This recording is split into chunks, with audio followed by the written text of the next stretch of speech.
Speaking of energy efficient, power conserving design, be sure to check out our podcast sponsor's new Access Pro LED compartment light. Available in static, white, blue, or green, OnScene's newest compartment light delivers a linear neon experience that eliminates LED hotspots without losing light output. 400 lumens for every 18 inches of light. All the while, this efficient light, which is backed by a lifetime warranty, consumes 25% less energy than competing LED compartment lights. Learn more at onscenesolutions.com.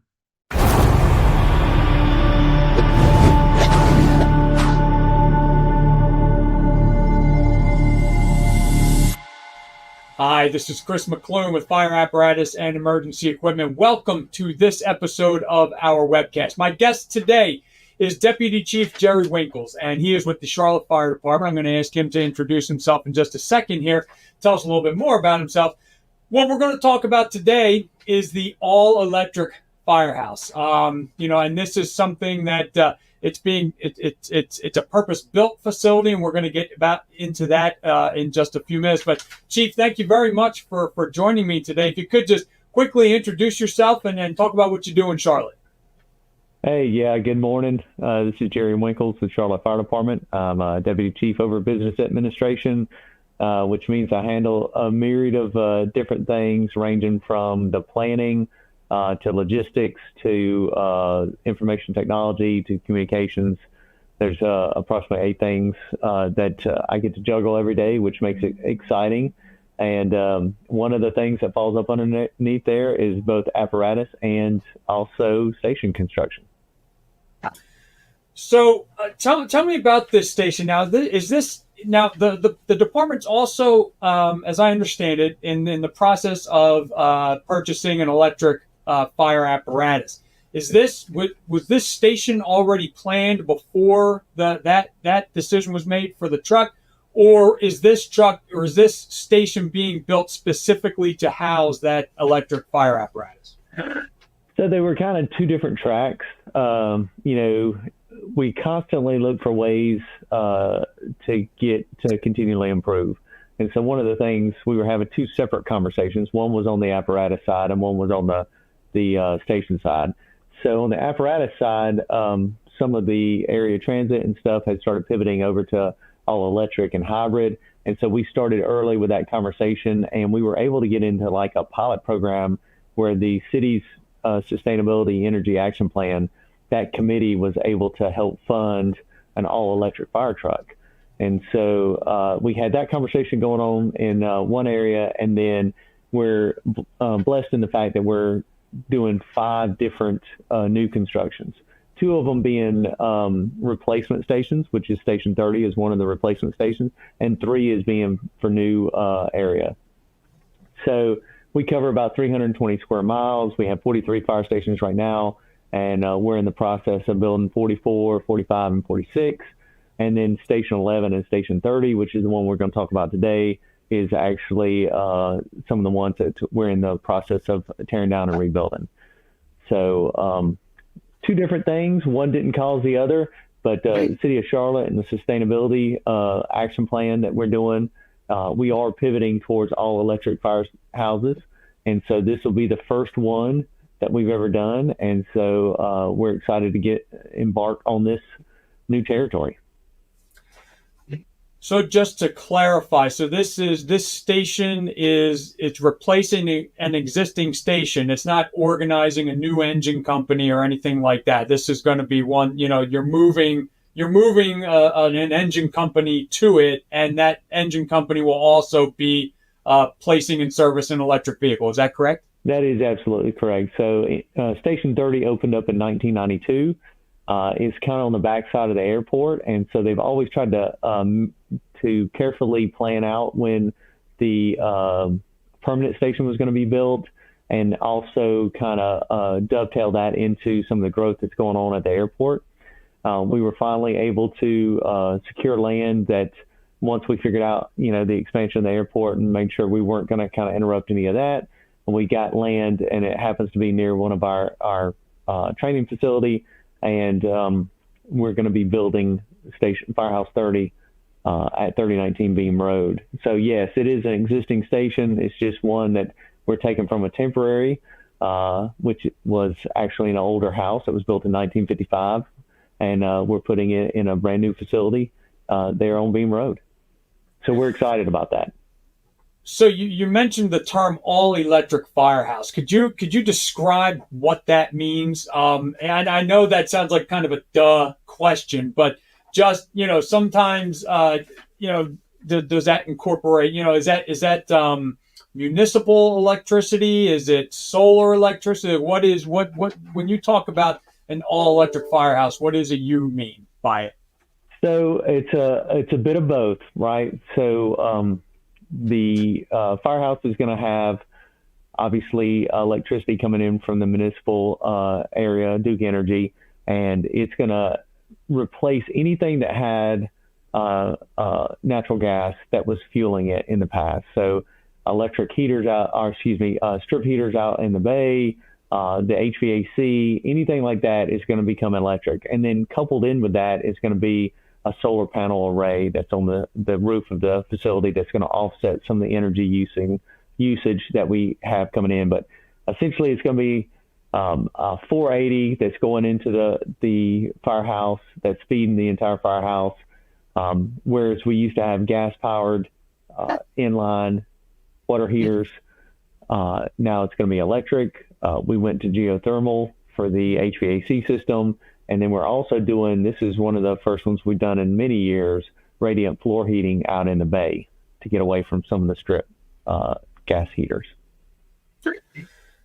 Now, along with, we there are certain challenges that come along with any new station construction, and like with this one being all electric is one not necessarily a challenge, but one unique feature of it that would have to be factored in. But also, when we talk about new station construction, many times sometimes securing the site can be challenging. Did you encounter any challenges securing the site for that station? I mean, obviously, you had there was I shouldn't say obviously, but there was a cost to purchasing the site, but then sometimes you start to get into it and you realize, like maybe the soil is contaminated, just things like that. Were there any challenges to securing the site? We were pretty fortunate on this one. We've had some sites like you just described where we had to go in there and actually pull a bunch of soil out and bring in new dirt, which dirt is very expensive. But on this one, we went in there, we did some core drillings. We were able to get all the feedback that we needed on that. And we're going to have very little dirt that we're going to have to bring in comparison to some of the other builds that we've had. As far as securing, one of the things we focused on the most was having as little disruption as possible to the other areas. We want to maintain that response coverage. So we strive for the 6 minutes 90% of the time. As with any larger municipality, you have to take into account travel time. And so travel time played a huge benefit in there, and also future growth, because one of the stations that we're actually building nearby, one of the newer stations, Station 44, it'll dovetail into what some of the old area of Station 30 was, and so we had to play all that out. But as far as securing the property, we were pretty fortunate where it was at. We were pretty familiar with the property because it actually abuts our driving courses down there now and our training facility. So we talked about this a little bit before we started recording. It was about some of the special features you're incorporating into the new station. When I think about those types of the features that I'm thinking about are and this goes kind of with some of what we see when we look at new station construction these days. Some stations take that hazmat sort of process where you have the hot zone, which is the Apparatus Bay area, and then you have your cold zone, which is your living areas, and the two are physically separated so that there's no possible contaminants coming in. Specific PPE areas, specific showers, just things like that. Is there anything you're doing special, workout rooms, things of that nature that you're incorporating into this new station, since it's from scratch? So it's one of the new designs. We spent a lot of time on this one, and we're actually under construction on Station 45 first. But it's one of the first ones we've done that's two-story in a long time. It separates the day side from the night side being up. And we have spent a ton of time figuring out, hey, it's all about getting boots on the floor. And that's what we're most concerned about. It's how quickly can we get people out the door onto the floor in order to start their response, because that turnout time is something that is critical and that we control. So we did spend a lot of time there. We've had several initiatives where we keep contaminated gear outside of the living space. So we'll continue with those efforts. We're also adding in there a gear washer and a way to actually track when you wash your gear. We're adding that into most of the new builds that we're doing in order to maintain that appropriately washed gear after fires and stuff. And then we've got the normal decontamination room, but as far as showers and stuff like that, we haven't gone that route, but we have it to where it's completely segregated away from the bay floor. Yes, sir. For the rig that's going to be housed there, is the specification process done for that yet? Can you talk at all about what type of electric fire apparatus you're getting? Yes, sir. So we're going with the Rev Vector, and so that is in the process of being built. Hopefully it'll be delivered in December of this year. So it'll get delivered just slightly before, or a good bit before Station 30 goes into service. We're hoping that Station 30 goes into service third or fourth quarter of next year, calendar year. And so we'll have a chance to be able to run it through its rigors, make sure that it performs the way we have anticipated it to perform. It's a 1,500 GPM with a 500-gallon tank. It'll look and feel and drive just like a normal apparatus, which is one of the most important things. We want the firefighters to feel like they're getting in any other apparatus. The only difference is going to be when you come back from a call, you're going to be plugging it into a level 3 charger in order to actually charge the truck. But in addition to that, Rev and the Pierce, but Rev in particular, has the range extender on it. So we do have the range extender that we'll have on that truck. Electric pump panel controls, regenerative braking that's on there. So we've got several different exciting features of that truck that we're hoping to be able to incorporate into future builds of apparatus that we've already had multiple conversations, whether it's dealing with all-electric APUs or whether it's dealing with some roll-on solar panels that can go on different vehicles. We're trying to experiment with what can make us the most efficient. Okay. And you mentioned before, but if you could just talk a little bit about it again. Was it Charlotte that was directing the department to start to explore these other avenues? So like what made the department decide to purchase an electric rig? So we actually engaged the city with that. That was something that we know the city of Charlotte is very aggressive on their sustainability energy action plan. And so the fire chief reached out to the city and actually started that conversation early because we wanted to be able to write the specifications for it, make sure that it was something that fit into the fleet almost seamlessly. And so we did engage on that one. We talked about it briefly, but could you get a little bit more into the specifics of the design of the station, the physical characteristics? You talked about how this is the first two floor house you've built in a while, but when we go through some of the and you talked about the radiant floor, but when we talk about these newer fire stations, a lot of times, we have drive-through bays. Maybe you have bifold doors in the front, but overhead doors in the back. Were there any physical attributes that you needed to think about to maybe a lot of times there's a lot of consideration given to making the structure fit in with the rest of that, whatever the design of the houses and such are. In its first due. Could you just talk a little bit more about the physical attributes of the new station? Absolutely. Again, it's a 14,600 square foot building. It is 3-bay. It has bifold doors in the front, roll up in the back. It has the day room side on the bottom. The only sleeping quarters that we have on the bottom is for the battalion chief suite. Okay. We had internal stakeholders come together and help us spec out the station as far as the aesthetics and as far as some of the fit and function inside, because we want to get them as integrated as possible into the design process. So it's got an open concept on the first floor so that the living room and the kitchen kind of flow into each other. It's got all the offices downstairs, and then again that battalion chief suite on the back. On the second floor, we had it for enough cubicles and sleeping space for 2 companies.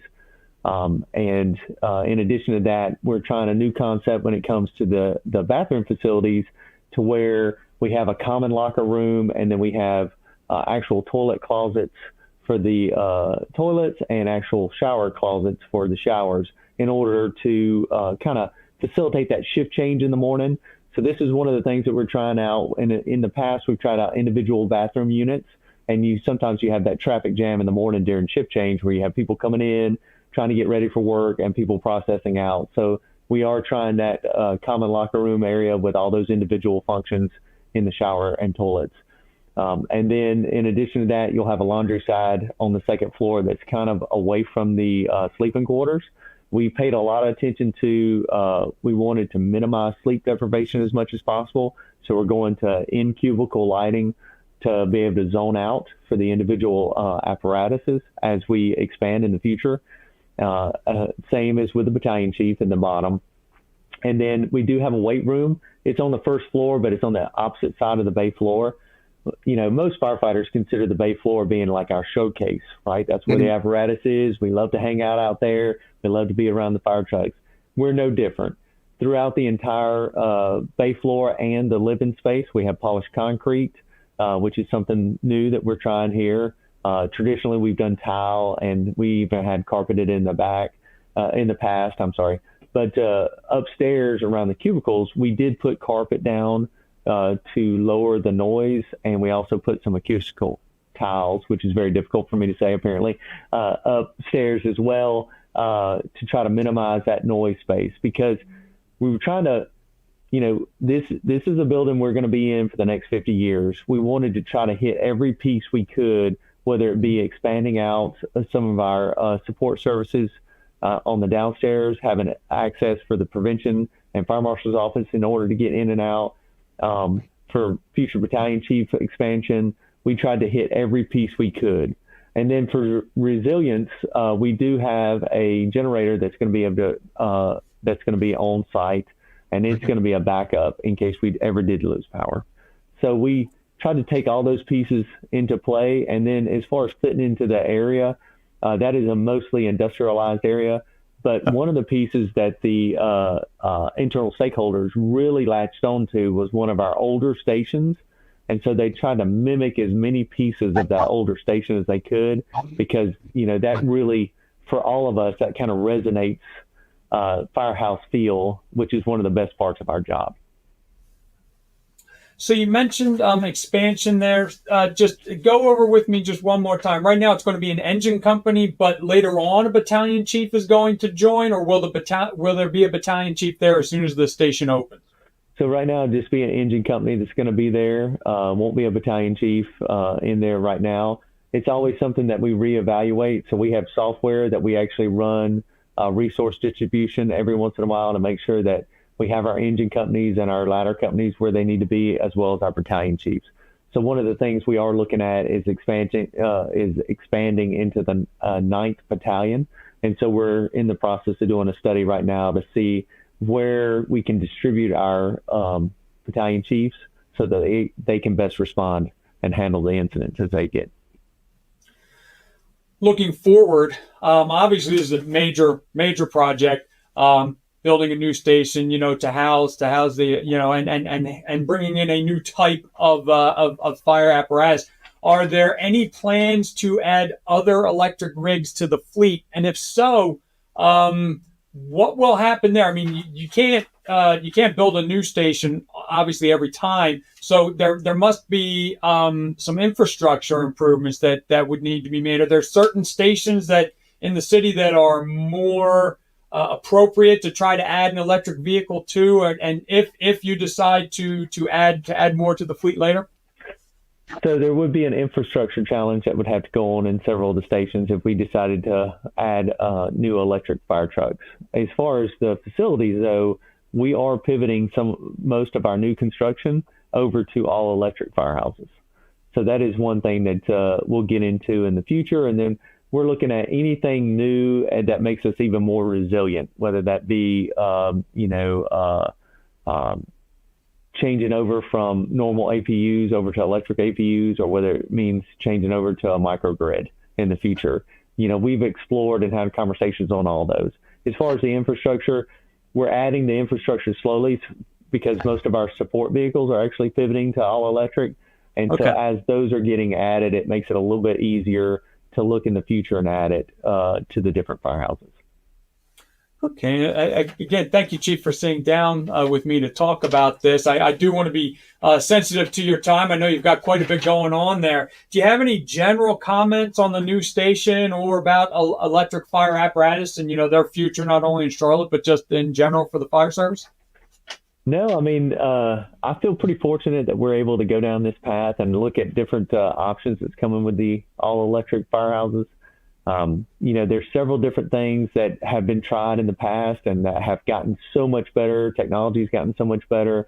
They've been tried in other facilities, commercial facilities where they've been successful. So I really do think we're hitting this at the right time to be able to explore these different options. But as with anything, we look deep into the future because we know we're married to these structures for such a long time. So everything we do is just to the nth degree to try to plan out for its resiliency. So even if you get into that, there's several different partners that we have out in the nation that have already started pivoting towards the electric firehouses and electric fire apparatus. But I do think we're embarking on a new time where we're actually going to be able to explore that more and more. Okay, perfect. Well, again, Chief, my thanks to you for sitting down with me today to talk about the all-electric firehouse. If there are any questions for Chief Winkles that you might have, please let me know at chris.mcclune@clarionevents.com. I'll try to get those questions answered for you as quickly as I can. If you'd like to see any of our previous podcasts, they are all archived at fireapparatusmagazine.com/podcast. And of course, if you have any topics that we haven't hit on yet that you'd like to see us cover, please don't hesitate to let me know. Again, chris.mcclune@clarionevents.com. So again, my thanks to Chief Winkles today. This has been Chris McClune with Fire Apparatus and Emergency Equipment. Have a good one and stay safe. Thanks again, Chief. Thank you. Speaking of energy efficient, power conserving design, be sure to check out our podcast sponsor's new Access Pro LED compartment light. Available in static, white, blue, or green, OnScene's newest compartment light delivers a linear neon experience that eliminates LED hotspots without losing light output. 400 lumens for every 18 inches of light. All the while, this efficient light, which is backed by a lifetime warranty, consumes 25% less energy than competing LED compartment lights. Learn more at onscenesolutions.com.